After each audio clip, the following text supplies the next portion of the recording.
Hoy, en día del juicio, Miguel Ángel Velázquez tiene una charla con Jorge Gaviño Ambriz, nacido el 4 de julio de 1957, abogado y político mexicano, egresado de la Facultad de Derecho de la UNAM, con estudios en Planeación y Gestión Metropolitana en la máxima casa de estudios, así como Política Comparada en la Universidad Autónoma Metropolitana, maestro en Derecho Ambiental y con un doctorado en Ciencias Ambientales, ambos en la Universidad de Alicante, España.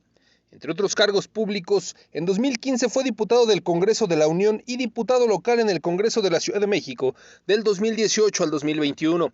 Fue director general del Sistema de Transporte Colectivo Metro desde el 16 de julio del 2015 hasta su renuncia el 2 de marzo del 2018. Actualmente se desempeña como diputado y coordinador de la bancada del PRD en la actual legislatura del Congreso Capitalino y además es miembro del Consejo Consultivo del Metro. Aquí arrancamos, Día del Juicio. Bien, pues muchas gracias por estar aquí con nosotros. Ya oyó usted que hoy tenemos con nosotros aquí en el Día del Juicio a Jorge Gaviño, que ya nos ha acompañado en otras ocasiones y su participación siempre ha sido, usted lo debe recordar, muy puntual, muy clara. Y por eso hoy lo invitamos para tratar de darle información a usted de qué es exactamente lo que pasa en el metro, más allá de lo que se plantea como la voz oficial, más allá de lo que se dice que realmente pasa en el metro o lo que realmente pasa en el metro. Y por eso te invitamos, mi querido Jorge, qué bueno que pudiste venir. Un gusto estar contigo, con el auditorio, un saludo muy cordial y estamos siempre a la orden. Y dime qué pasa con el metro, qué sucede. Tú ya estuviste involucrado en el metro, ahí en la punta del metro, en la cabeza del metro. Has estado muy atento a las cosas que pasan en la ciudad, desde luego al metro como miembro del Congreso. Pero has sido un hombre que has tenido toda la vida de tu trabajo dentro de la ciudad, como ya hemos platicado en otras veces. Y esto, pues te hace, de muchas maneras, un hombre necesario para el análisis de cosas como lo que pasa en el metro, lo que no ha dejado de suceder en el metro. Y digo, pues, ¿qué pasó? Bueno, en primer lugar, sí, agradecerte la oportunidad, Miguel Ángel, auditorio, precisamente porque hemos tenido cierta expertise en estos temas. La vida nos ha puesto durante muchos años estudiando el tema del sistema de transporte colectivo del metro y ahora que nos hacen la invitación el gobierno de la ciudad como miembro del Consejo Consultivo del Metro en la Ciudad de México, pues desde luego aceptamos porque es nuestra obligación. Todas aquellas personas que conocemos algo, que tenemos algo que aportar, tenemos que estar ahí. En primer lugar, señalaría que el sistema de transporte colectivo son las venas, las arterias de la ciudad. El metro hizo un parteaguas en la Ciudad de México. Antes del metro es la ciudad muy distinta a después del metro. Y cuando va creciendo el sistema, pues va aumentando la necesidad de tener un metro digno y decoroso.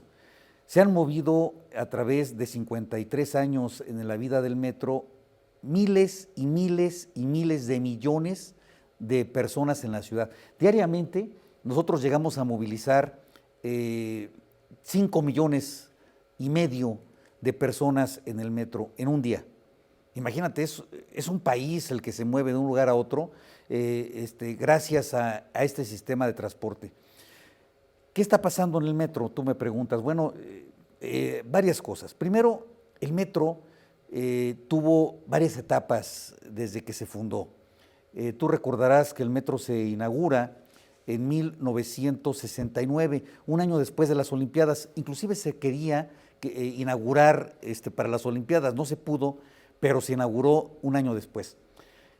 ¿Cuánto costaba el metro, Miguel Ángel? ¿Te acuerdas que costaba 1.20 cuando lo comprabas un solo boleto, o costaba $1 si comprabas la planilla de 5 boletos? Bueno, pero dirá uno cuando se recuerda este sistema, pues qué diferencia de metro, era el metro más moderno del mundo. Pues sí, era el más nuevo del mundo, el más moderno, pero solamente tenía 12 kilómetros y medio, 13 kilómetros de distancia de Zaragoza a Chapultepec. Y costaba $1, 1.20. ¿Cuánto costaba el kilo de las tortillas en esa época? Ah, caray. 1.20, mi querido Miguel Ángel. 1.20, o sea, con un kilo de tortillas, lo que valía un kilo de tortillas, podías viajar en metro, pero solamente 12 kilómetros. 12 kilómetros de Zaragoza a Chapultepec, no más, porque no existían otras líneas. El metro fue creciendo. Ahora tenemos más de 230 kilómetros, un sinnúmero de estaciones, 195 estaciones en el sistema. Tú puedes viajar, estar todo el día en el metro viajando, por lo que cuesta 5 pesos. ¿Cuánto representa en tortillas 5 pesos? Un cuarto de kilo. ¿Qué ha pasado con el metro? O sea, tú pagabas antes un kilo de tortillas, tenías superávit del metro, viajabas muy poquitos kilómetros. Ahora tienes una gran cantidad de kilómetros y pagas un cuarto de kilo de tortilla, el valor de un cuarto de kilo de tortilla. Esto da un ejemplo de que viene un deterioro muy importante en las finanzas del metro. Y yo te puedo decir, con dinero puede funcionar el metro. Sin dinero no puede funcionar el metro. ¿Por qué? Tienes que pagar tú refacciones, electricidad, tienes que pagar a las personas que trabajan ahí, sueldos, salarios, tiempos extras, una serie de situaciones que cada vez que va creciendo la red del metro es más caro mantener el metro. Cada kilómetro representa un costo adicional al sistema. De pronto, por ejemplo, la Federación hace la línea 3, la entrega al metro, adminístrala y manéjala, pero no le da más recursos. Cuando llegas a la línea 6, le dan los mismos recursos al metro, pero tiene más kilómetros que mantener. Y todo eso se va reflejando en un deterioro. Y cuando la Federación abandona el sistema de transporte colectivo, es un abandono, porque antes del 2000, la Federación hacía transferencias directas para el mantenimiento del metro, el subsidio del metro, y después del 2000 dejaron de dar recursos federales. El metro es un sistema metropolitano. Metropolitano significa que va más allá de la Ciudad de México, no solamente lo que era el Distrito Federal, la Ciudad de México, sino ahora pues llegas a La Paz, llegas a través de la línea B a lugares distantes dentro del Estado de México. Diariamente se movilizan 1 millón de personas del Estado de México a la ciudad y de la ciudad al Estado de México, 1 millón de personas. ¿Cuánto pagan? 5 pesos, lo que vale un cuarto de kilo de tortilla. Pero ¿cuánto vale para la ciudad el boleto del metro? ¿Cuánto tiene que erogar el metro? Casi 20 pesos, de 15 a 20 pesos lo que le cuesta al metro. Si tú le das 5 pesos y el gobierno de la ciudad da otros 5 pesos, pues ¿quién pone el restante 5 pesos? Lo pone el deterioro. Ya no compras a tiempo las llantas, ya no compras a tiempo todos los insumos necesarios para tener un metro digno. Es el problema que está pasando. ¿Me preguntas qué pasa? Esa es una razón. Es una razón importantísima. Nos habla de muchas cosas. Yo siento que nos habla de muchas cosas. Cierto, no se invierte en lo que debería de invertirse en el metro. Sin embargo, a ver, ¿qué pasó durante todo este tiempo en el metro? Al inicio de este sexenio hablamos mucho, no solo del deterioro, del descuido de la gente que no, al juicio nuestro no estaba lo suficientemente capacitada para poder tener una responsabilidad como esa. Y es cierto, no se invirtió en el metro. ¿Puede la ciudadanía tener un aumento de ese tipo cuando no aumentaba el salario mínimo, cuando el empleo era cada día más difícil, cuando las condiciones laborales no permitían que tuvieras ni un así de movilidad social? ¿Cómo aumentar el metro? ¿Cómo aumentar el pasaje de la única forma que tenías de transportarte? Parecía una sinrazón y además un atentado contra una provocación fuerte social, ¿no? Bueno, esta es una pregunta fundamental, diría yo, una pregunta toral. ¿Por qué motivo? Bueno, yo nunca he dicho que hay que aumentar la tarifa del metro. Nunca lo he dicho ni lo diré, porque es un derecho humano la posibilidad de movilidad, es el derecho a la movilidad. A pesar de que no tengamos trabajo, tendríamos el derecho a que nos transportes de un lugar a otro para buscar el trabajo, porque si no, pues vamos a tener muchos problemas. El subsidio al transporte es muy importante en todo el mundo. En la mayoría de los países, el transporte masivo es subsidiado y no es y bueno, el metro en la Ciudad de México está muy fuertemente subsidiado. El metro es de los más baratos del mundo. Estás hablando de que va de 5 pesos aquí en la ciudad a 120 y tantos pesos que en Inglaterra, por ejemplo, y de ahí todos hacia arriba. Lo más barato es la Ciudad de México. Yo no digo que se aumente la tarifa del metro, no.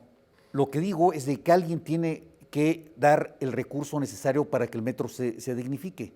¿Quién lo puede dar? Yo digo, ya apunté un tema, la federación.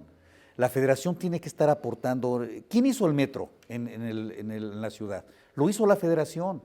O sea, impuestos de la gente de Yucatán, de Baja California, de Guerrero, de todos lados, recursos fiscales. El gobierno federal aportaba recursos para hacer el metro y lo hizo la federación. Lo administró en ese entonces el Distrito Federal, el gobierno del Distrito Federal, pero con recursos federales. Cuando de pronto la federación abandona el sistema de transporte colectivo, solamente subsidiamos al metro los que pagamos impuestos en la ciudad. Pero te decía hace un momento, estamos trasladando personas que vienen del Estado de México y vienen 1 millón de personas diariamente y regresan y estamos subsidiando nosotros ese pasaje también, los de la ciudad. ¿Quién tiene que aportar también recursos? Pues la gente que vive en el Estado de México, los gobiernos de los municipios o los gobiernos estatales del Estado de México tienen que aportar recursos para el metro, como lo hacen los ciudadanos de la ciudad. Todos aportamos recursos para el metro, porque está subsidiado. La persona paga 5 pesos, pero el gobierno, a través de los impuestos, aporta otros 5 pesos. Pero todavía nos falta para dignificar al metro. ¿Quién lo tiene que poner? Pues entre la Federación y el Estado de México pueden aportar dinero. No aumentar el pasaje, mi querido Miguel Ángel, no estoy diciendo eso, porque eso sí sería un golpe, sobre todo a la gente más necesitada. La gente no sube al metro por gusto. Antes sí. Bueno, nosotros hicimos un museo. Hay gente que va al Museo del Metro, hicimos estaciones especiales para que la gente viera, por ejemplo, lo de los boxeadores, los luchadores, tenemos estaciones temáticas y la gente iba, digamos, cuando no había mucha afluencia, a pasear ahí, pero bueno, casi ya nadie va a pasear al metro, el metro lo usan por necesidad. Entonces, es la gente más humilde la que usa el metro y la gente que tiene menos escasos recursos es la que usa el metro, entonces tenemos que seguirlas apoyando. Pero podemos darla gratis el metro. Hay cerca del 15% de gente que no paga boleto. Ni tú ni yo pagamos boleto. Nada más llegamos, nos abren y podemos pasar. La gente que tiene más de 60 años no paga pasaje, es gratuito, es subsidiado 100% por el Estado. Entonces, podemos darlo gratis. Podríamos darlo gratis, pero alguien tiene que aportar los recursos para que funcione el metro. La federación, los estados, los municipios, a través de los impuestos de todos.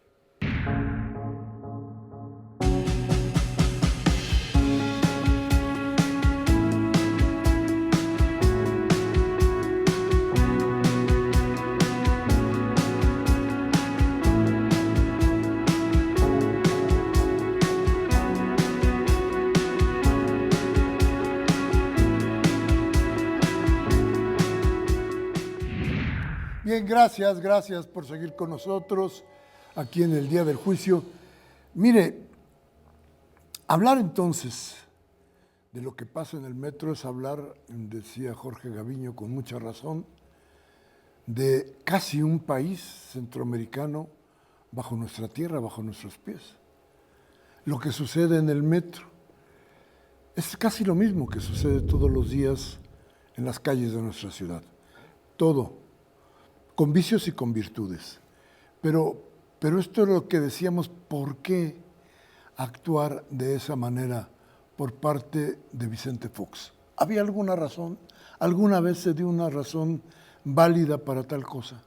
Bueno, no, finalmente lo que ocurrió fue que cuando el Distrito Federal se convierte en Ciudad de México, que fue básicamente en la época del ingeniero Cárdenas, la Federación deja de aportar recursos suficientes al sistema de transporte colectivo.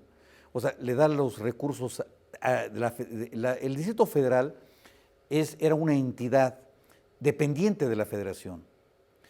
Y cuando la Ciudad de México se convierte ya en un símil de un estado, en ese momento ya la Federación pues ya no se ocupa de un sistema metropolitano como era el metro, y lo absorbe el Distrito Federal sin los recursos suficientes. Ese es el problema. Yo no creo que le hayan puesto alguna situación ideológica al asunto, sino solamente de recursos presupuestales.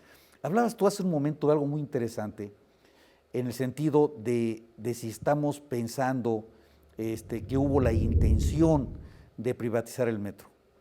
Yo no creo, te voy a decir por qué. Lo apetitoso para privatizar es lo que deja dinero. Y el metro no deja dinero, el metro absorbe recursos presupuestales.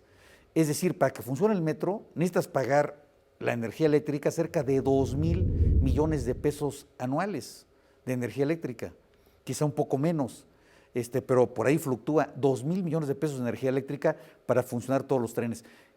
¿Quién genera la energía eléctrica? La CFE, pero tienes que pagarle a la CFE porque si no la CFE no te da la energía eléctrica que necesitas. Los sueldos y salarios, los tiempos extras, las prestaciones, el manejo, la gestión de los boletos, todo es carísimo en el sistema y todo eso se tiene que pagar y no alcanza los 5 pesos que la gente aporta para su boleto. Tiene que el gobierno de la Ciudad de México ahora meterle 5 pesos. ¿A quién le va a interesar privatizar una cosa que le va a costar dinero? Al contrario, es un problema que tenemos nosotros que solucionar. ¿Y cómo se va a solucionar? Aportando los recursos suficientes. Si queremos tener un metro digno, alguien tiene que aportar los recursos suficientes. Y esto es el gobierno, tanto federal como estatal, Distrito Federal y Estado de México, y también los municipios, porque en todos lados hay aportaciones. Siempre y cuando haya las aportaciones suficientes, el metro será digno y decoroso. De lo contrario, se va a ir deteriorando. Ahora, no obstante eso, yo quiero dejar muy claro un tema. El metro es un metro muy seguro. Aún hoy, yo te lo diría, es un metro muy seguro. Mira, tiene 53 años de vida el sistema. Se ha dado, daríamos 6 o 7 vueltas, no recuerdo, pero el cálculo que hicimos, de la Tierra al Sol y de regreso, de lo que se han trasladado los trenes. O sea, es una cantidad de distancia impresionante. Pero además, la cantidad de gente, estás hablando de miles y miles y miles de millones de personas que se mueven en un año y luego en 53 años, diariamente. Ahorita se está moviendo cerca de, yo diría, unos 4,5 millones de personas diariamente. Y es muy raro que ocurra un accidente y desde luego pues un accidente mortal es rarísimo. Y tú lo puedes hacer con una situación estadística. No hay otro transporte en el mundo que sea más seguro que el metro. Ni marítimo, ni de aviación, ni vehicular, mucho menos en peceros o en camiones, donde diarios hay accidentes y lesionados y muertos, ¿no? Aquí, lamentablemente, hemos tenido 60 muertos en 53 años. Y por responsabilidad del metro, digámoslo así, ¿no? Que te puedas atribuir una responsabilidad directa al metro. Entonces, quiere decir que es un sistema muy seguro. El trabajo que tenemos que hacer todos es de que cada vez sea más seguro, que cada vez sea un sistema más eficiente. Y para ello tenemos que tener grandes inversiones. Ahora, se está haciendo, O sea, yo sería mentir si dijera que no se están invirtiendo grandes recursos presupuestales en el metro. Se está invirtiendo una cifra histórica en el sistema. Yo cuando fui director del metro, yo fui director del metro de 2015, julio de 2015, a febrero de 2018. En ese tiempo nosotros estuvimos insistiendo, si tú ves las declaraciones que yo hice, para hacer inversiones importantes en la línea 1 y sobre todo en lo que es el metro energía, en las grandes transformadores estos que tenían 53 años, tienen 53 años, siguen funcionando todavía estos transformadores. Entonces, y por vez primera, se están cambiando después de 53 años de uso. Y se está cambiando y se está renovando completamente la línea 1. Se están comprando 39 trenes. Los últimos trenes que se compraron fue en mi administración, compramos 10 trenes, pero había más de 12 años que no se había comprado ninguno. Es decir, hay una gran inversión en el sistema, sí, pero faltan todavía más recursos porque tenemos que levantarlo con un abandono histórico que hubo muchísimo tiempo atrás. Y lamentablemente, te decía, bueno, ¿y ustedes por qué no lo hicieron? Bueno, porque son recursos de todos los mexicanos, tenemos que invertirle recursos federales al metro. Esa es mi gran cantaleta. Nadie lo dice, pero es la verdad. Tenemos que meter recursos de todos los mexicanos al metro porque es un metro que construimos todos los mexicanos en su tiempo. Y aunque fuera de forma de exhorto, ¿no tienes pensado plantearlo como una exigencia política real? Sí, lo he hecho, bueno, ese es mi discurso. Este discurso no lo cambio, porque estoy convencido, y lo he dicho desde hace muchos años a la fecha. ¿Cómo plantearlo para que lo escuchen? ¿Cómo hacer para una iniciativa de ley que exhorte a, no sé, alguna forma has encontrado? Bueno, dice un dicho y dice bien, a la revolución no se invita, se va.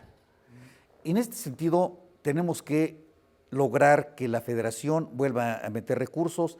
La jefa de gobierno, tengo entendido, ya es un planteamiento, y en base precisamente al Consejo Consultivo, de las necesidades del Consejo Consultivo que detecte, van a pedir recursos a la federación para invertir recursos importantes. Estamos hablando para los trenes, básicamente, darles después de los 500,000 kilómetros, para que tengas una idea, 500,000 de kilómetros, tienen que desarmar prácticamente todos los trenes y volverlos a armar, revisar todos los sistemas motrices, quitar los motores, reembobinarlos en su caso, volverlos a montar, aceitar todas las piezas, volver a desarmar y volver a armar con piezas nuevas en varios casos.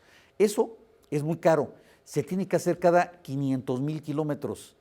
Ahorita ya hay varios trenes que ya pasaron este límite, digamos, de uso y se necesita hacer con urgencia una renovación y eso cuesta dinero. Entonces, ese es el planteamiento que hicimos nosotros como Consejo Consultivo y la jefa de gobierno se lo planteó al presidente y parece ser que va a haber recursos para ese tema. Ese sería un tema, pero también el Estado de México. Y el Estado de México, yo lo he dicho varias veces, pero nadie me contesta. El tema es de que el Estado de México tiene que invertir recursos. O sea, le estamos dando servicio a muchísima gente que vive y que cotiza en el Estado de México, que paga su predial allá, no paga impuestos en la ciudad, pero se traslada con subsidios de la ciudad. Entonces tiene que aportar algo. Quizá una parte de sus recursos anualizados, pues aportarlos al metro para beneficiar esas líneas. Estoy hablando nada más concretamente de la línea A y de la línea B, que están ya muy deterioradas también. Entonces necesitamos meterle recursos a esas dos líneas que van hacia el Estado de México. Hablábamos de que el metro es otra ciudad, otro estado debajo de nuestra tierra. ¿No tendría que ser administrado como tal? ¿No tendría que tener los instrumentos de administración y políticos para poder manejarse como eso? Pues casi es eso, mi querido Miguel Ángel. Mira, yo 2 años, 7 meses viví yo en el subterráneo, ahí vivíamos prácticamente. Diario viajábamos en el metro, diario estábamos en los túneles, en la madrugada estábamos dentro de los túneles revisando las vías. Es una ciudad, tienes razón, un mundo subterráneo, en donde pues pasa de todo. Imagínate, alguien me decía, oye, es que diario se te cae alguien de las escaleras. Para entrar al metro, 5 millones de personas tienen que bajar y subir aproximadamente 20 millones de veces las escaleras, bajar y subir, 20 millones de veces. Entonces, o sea, ¿tú crees que esos desgastes que están en el mármol, pues han sido gratis? O sea, eso realmente se han acunado las piedras de tanto que pasa la gente. Están subiendo y bajando escaleras 20 millones de veces. Alguien se cae un promedio de 2 veces diario. Y es muy poco, ¿no? Pero se caen, ¿sí? Se tropiezan, se caen. Generalmente no les pasa nada, se levantan, se sacuden y siguen su camino. Pero 2 veces al mes hay lesionados por esas caídas, que se doblan el tobillo, que se lastima el tobillo, se tuercen la muñeca o se descalabran. Generalmente no pasa a mayores porque van, le hacen una curación leve y sigue su camino, su vida.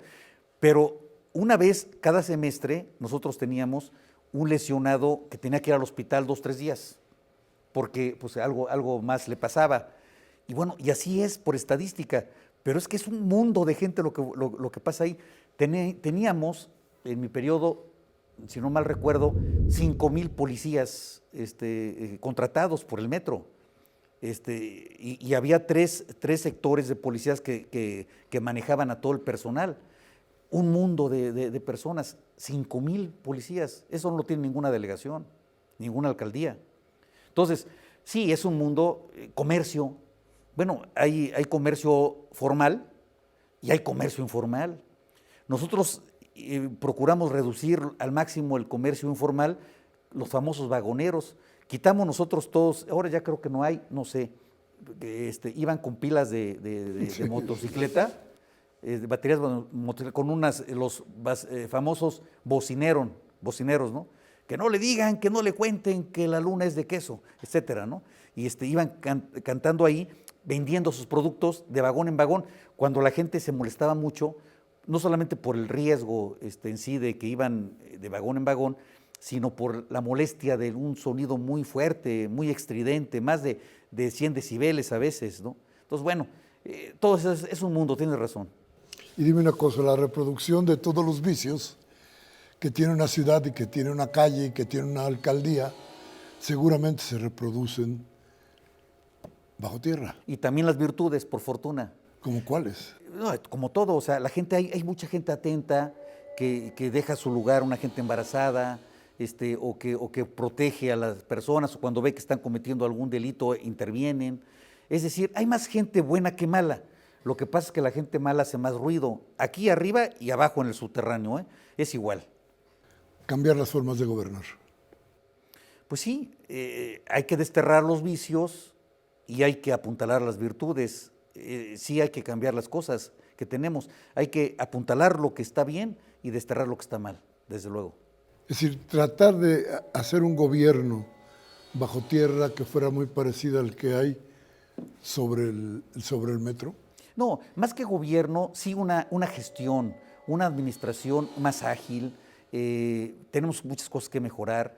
Por ejemplo, ahora se está haciendo un esfuerzo con el tema de las tarjetas. La venta de boletos pues fue en su momento muy útil, pero ya es obsoleta, que llegues tú a la taquilla por un boleto cuando tienes tu celular y ya con tu celular podrías pagar, o cuando tienes una tarjeta que puedes pagar en todos lados. Entonces, todo eso sí se tiene que cambiar, se tiene que venir evolucionando. El tema de la iluminación, antes todavía hay focos incandescentes, cuando hay LEDs que gastan pues la 10ª parte de la otra energía. Todas esas cosas tenemos que irlas cambiando. Ha venido cambiando, sí. ¿Debería haber representantes políticos del metro? Pues mira, más que representantes políticos del metro, yo creo que debe cada vez más tener representantes que conozcan del metro, eso sí. Es muy importante porque hay mucha gente que ha viajado en metro, pero no tienen ni idea de cómo se administra, y es importante que los diputados, que el gobierno en su conjunto sepa lo que ocurre allá. Por ejemplo, el tema de la Secretaría de Finanzas. Mira, a mí, yo cuando fui director del metro, yo me llevaba al secretario de Finanzas al metro, que lo mira, ven. ¿Por qué? Porque cambia la óptica completamente cuando se dan cuenta de todo lo que pasa allá, del tema presupuestal. A mí me ayudaron mucho el secretario de Finanzas en la administración, porque conocía de metro. La actual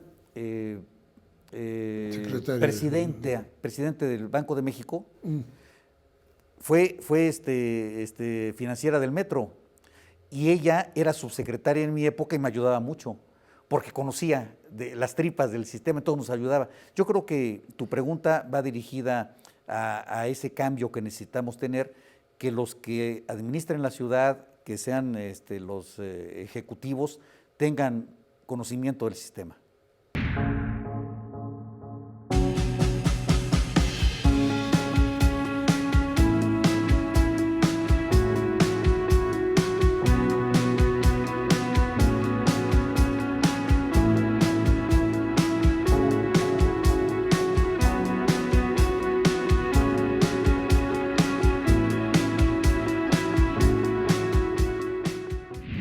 Bien, gracias por seguir con nosotros aquí en el día del juicio y en esta plática con Jorge Gaviño, hombre que decíamos ya encabezó el metro, sabe de lo que está hablando porque ha sido un hombre que además se metió durante el tiempo que estuvo al frente del sistema de transporte colectivo, se metió a las vías y a los túneles y supo qué había allá adentro. Y por eso lo que hoy sucede en el metro, lo que peligrosamente sucede hoy en el metro, tiene que tener razones en las que Jorge Gaviño debe tener respuesta. ¿Qué pasa cuando se cae una trave? ¿Qué pasa cuando nos dicen que se roban los cables? ¿Qué pasa cuando se ponchan las llantas?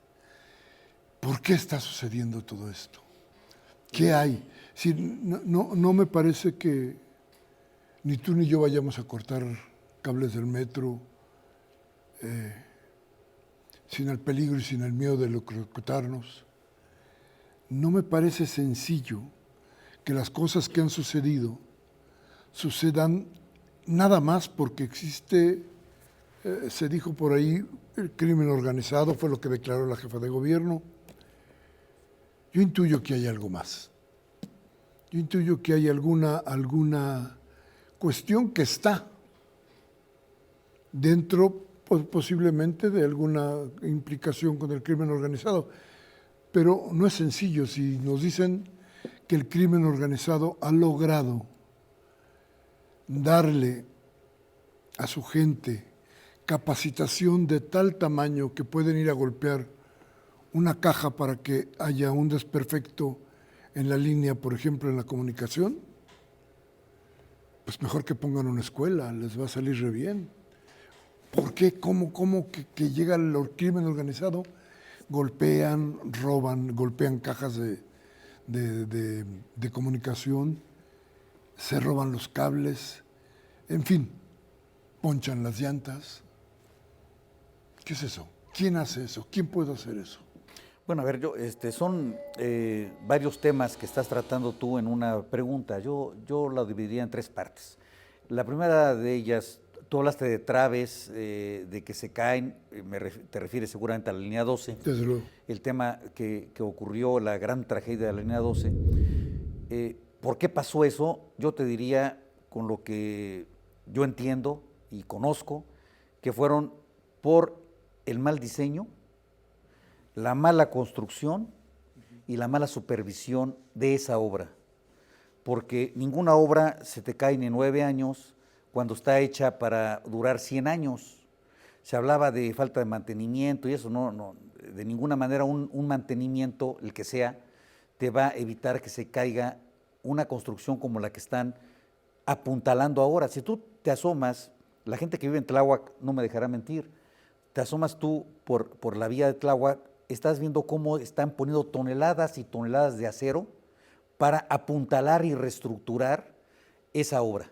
Entonces, eso quiere decir que estuvo mal diseñada, mal construida y mal supervisada. Estás hablando de 6 kilómetros más o menos de tramo elevado del metro. Hay otro tramo que no le están haciendo nada. Ese estuvo con otro diseño, con otra construcción y con otra supervisión. Entonces, ahí está muy claro lo que pasó. Y esa es la primera respuesta que te doy de la primera parte de tu pregunta. Luego me hablaste del cable, del robo de cable. Es un tema que ese sí no es nuevo. Ese viene de muchos años atrás y que ha venido aumentando exponencialmente, el robo de cable. Estás hablando de cable que no es un cable de teléfono, ¿eh? No es un cable como los que estamos aquí viendo en las cámaras que pasa aquí por el suelo, no, es un cable grueso, algunos de ellos llegan a las 2 pulgadas, que pesa en el máximo 1 metro de cable, pesa entre 8 y 10 kilos. O sea, entonces imagínate tú robarse 50, 60 metros, 100 metros, 200 metros de ese cable. Pues tiene que ser la delincuencia organizada. No puede ser, como tú decías, tú o yo, que vayamos con unas pinzas, unos alicates o un serrucho a cortar un pedazo de cable y nos llevamos cuántos metros te gusta. No, tiene que ser la delincuencia organizada, que se la lleva en tramos, que sabe cuál es, cuánto le van a dar por kilogramo, y estamos hablando de mercado negro. Por una parte, delincuencia organizada. ¿Por qué yo digo delincuencia organizada? Para que la gente me entienda. Técnicamente, desde el punto de vista legal, la delincuencia organizada se da cuando 2 o más personas se organizan para delinquir, para 3 o más personas se organizan para delinquir. Desde luego, esta es una banda que se dedica al robo de cobre. Estás hablando de que le roban a CFE, le roban a Telmex, le roban al Metro y le roban a alumbrado público. ¿Qué hacen con este cable? Pues los llevan al mercado negro, los funden y luego los sacan del país. Dicen los que están estudiando este fenómeno que llega hasta China y de China regresa como alambre de cobre para que lo tenga que comprar el Metro o la CFE o Telmex o quien sea. Bueno, entonces, eso está pasando en el Metro lamentablemente de una manera exponencial. Se están robando el alambre de cobre y no es nuevo y no es solamente en México. En Francia hace como 15 días o 20 días suspendieron varias horas el servicio porque se robaron varios metros de cable. ¿Qué pasa con el robo de cable? No se corta luego a la corriente, mi querido Miguel Ángel. Hagan de cuenta que van en paralelo. Aquí está la generadora de energía, está aquí, y acá están las vías. Y entonces va pasando un cable aquí y otro, y son 5 o 6 cables que van del mismo origen al mismo destino. Si yo corto uno, sigue funcionando el sistema, pero se van a calentar más los cables. Y si quito el otro, se me van a quemar los cables y voy a provocar un problema de funcionalidad en el sistema. Y eso es lo que está pasando en muchos temas, no digo que todos, pero en muchos asuntos está pasando eso. Ahora ya la jefa de gobierno ordenó poner los puntos neurálgicos, vigilancia, se van a poner, según nos informaba el director del Metro, cámaras en toda la red. Estás hablando de más de 200 y tantos kilómetros.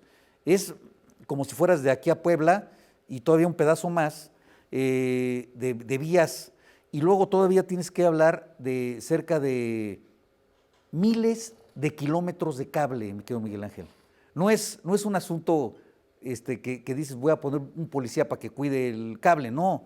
Estás hablando de muchísimos ductos que no se ven, que están subterráneos, que van sobre la banqueta, kilómetros de cable que van por abajo de la banqueta, en ductos, que luego cortan tramos, se lo llevan y aparentemente no pasa nada porque sigue funcionando, pero los cables por dentro van calentándose más. Llega el momento que se incendian y viene la falla y viene la infuncionalidad del sistema. Esa es la segunda respuesta que te doy en tu tema. Hablabas también de las cajas, ¿cómo te explicas que se golpeen cajas? Bueno, eso sí pudiera ser que alguna gente externa o interna, yo no puedo prejuzgar, quizá hasta un pasajero. Hay mucha gente que tira las cosas así a propósito, una bote de refresco, lo termina y lo tira a las vías, sabiendo que tarde que temprano va a echar un chispazo. ¿Eso es peligroso? Pues sí, porque puede ser un flamazo. Estamos hablando de 750 volts de corriente directa. Cuando cae una lata en la barra guía y hace un cortocircuito y en un microsegundo se incendia, se da un flamazo. Y eso pues, nos ha pasado lamentable mucho a muchos servidores públicos que hemos visto que alguna persona sale con alguna lesión, una quemadura, porque llegó el flamazo, estaba cerca de una sombrilla. Las sombrillas casi se evaporan, caen y a los 5 segundos ya está en espíritu la sombrilla, está en humo, vaya, ya no está ni siquiera reconocible, quedan algunas varillitas ahí que no hicieron corto, ¿no? Puede ser a propósito, claro. Pues sí, puede ser una persona externa o inclusive interna, digamos una persona que quiere dañar a nuestro sistema, al metro, pues lo puede hacer, sí. Fíjate que ahora que dices crimen organizado, me parece que aunque la palabra sea asertiva, me parece que ahí se crea una sombrilla, una forma de no querer decir lo que tiene que decirse. ¿Sí? ¿Quién sabe cómo se corta un cable? ¿Quién sabe cómo se golpea una caja? ¿Quién sabe quién entra a los túneles del metro? ¿Quién puede sacar del metro estos pesos de cable? ¿Quién? Voy a atreverme a decir algo terrible, pero algo que me suena que no encuentro de forma. ¿Quién sino los trabajadores? No quiero decir todo el sindicato. No quiero decir que todos los trabajadores. Quiero decir que hay 5,000 policías que tú nos decías que existen en el metro, o que existían porque ahora está la Guardia Nacional, que no veían que se estaba sacando el cable, que no se daban cuenta que había gente metida, que no eran los trabajadores mismos metidos en los túneles. ¿De veras todos los días se baja alguien y camina por los túneles y les vale gorro y nadie los ve? ¿De veras es tan vulnerable nuestro sistema de transporte como para que entre gente y haga todo esto que se está haciendo? Pues mira, esta pregunta que me haces es una pregunta fuerte, pero que además hay que contestarla de la misma manera. Es como lo que decían de Pemex, por ejemplo, el robo de combustible en Pemex. Pues evidentemente, y te lo digo también con certeza, porque yo estuve trabajando en Pemex, yo fui miembro de la Comisión de Integridad Operativa de Pemex, y veíamos todo este tipo de situaciones. Bueno, a ver, sí tienes que tener cierto conocimiento para robarte el combustible. Claro. No cualquiera se lo puede robar. Pero eso atribuirle a que sean los trabajadores lo que lo hacen, pues es también pues echar una situación que no es correcta, creo yo. Porque finalmente, bueno, puede haber trabajadores que están involucrados, sí, desde luego. Pero no funcionarios, funcionarios, digo. Funcionarios, sí, trabajadores, funcionarios, lo que sean, pues sí puede ser, desde luego, puede ser cualquiera. Que tienes que tener conocimiento, sí, también, desde luego también. Pero pues no son los trabajadores los que están creando el problema. Los trabajadores son una solución. Te lo digo también categóricamente.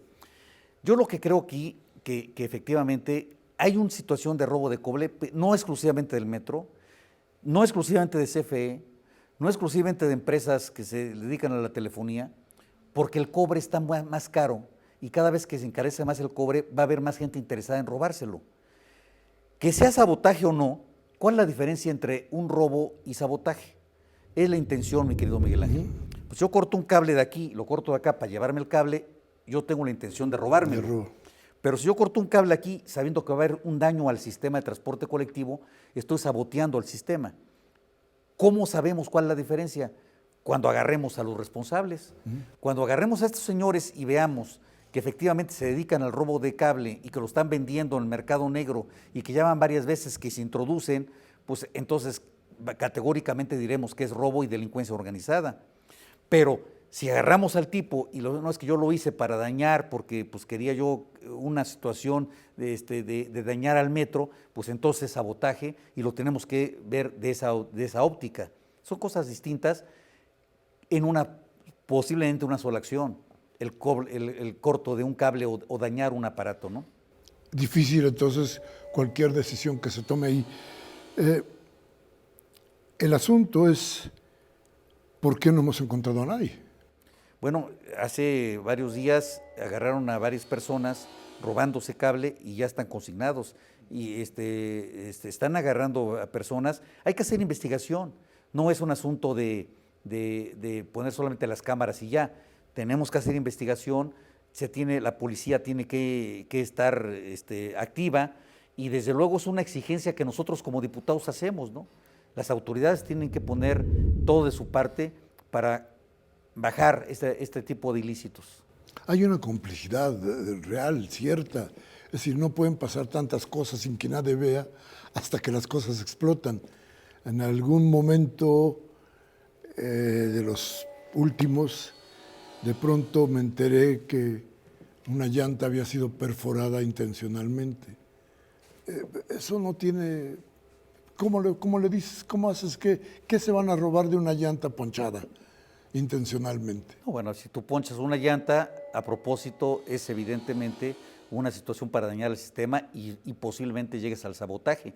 En esa condición sí, y esto lo tiene, la exigencia que le hacemos nosotros es al director del metro y a los servidores públicos que tienen que tener todo ese cuidado para que eso no ocurra. Y apoyarse en los sindicatos, pues no hay un solo sindicato en el metro, hay, No sé. hay varios sindicatos, apoyarse en los sindicatos, apoyarse en los trabajadores, precisamente para detener a esas personas pelafustanes que están dañando, no a la jefa de gobierno, no a algo en lo particular, están dañando a miles de personas que viven al día, que viven de su trabajo, que tienen que ir a la escuela, que tienen que ir al hospital y que usan el metro y que al dañar un sistema de esta naturaleza perjudicas a miles de personas. Concluimos, Jorge. ¿Qué tendrá que hacerse de aquí en adelante en el metro? Lo que hay que hacer es inversión, más inversión. Necesitamos corresponsabilizar a la Federación y al Estado de México y tenemos básicamente que hacer que la gente cuida su metro. Todos los usuarios que cuidemos al metro, que no tiremos cosas en las vías, que no tiremos basura en las vías, que no tratemos mal a que no rayemos los vidrios. Hay muchísima gente que llega y raya los vidrios. Eso es también en contra de la seguridad. Tenemos que concientizar a todas y todos para que amemos, que queramos a nuestro metro. El metro nos presta un gran servicio a todos. Bien, pues muchas gracias, Jorge, por haber estado aquí con nosotros. Al contrario. Gracias, aprendemos siempre que vienes por acá. Gracias. Son elementos que tenemos que tener para tener claridad en nuestros juicios. Muchas gracias por haber estado con nosotros. Gracias a usted por haber estado aquí en el día del juicio. Yo soy Miguel Ángel Velázquez y tenga la seguridad de que nuestra intención es darle a usted la mejor información para su reflexión. Hasta la próxima.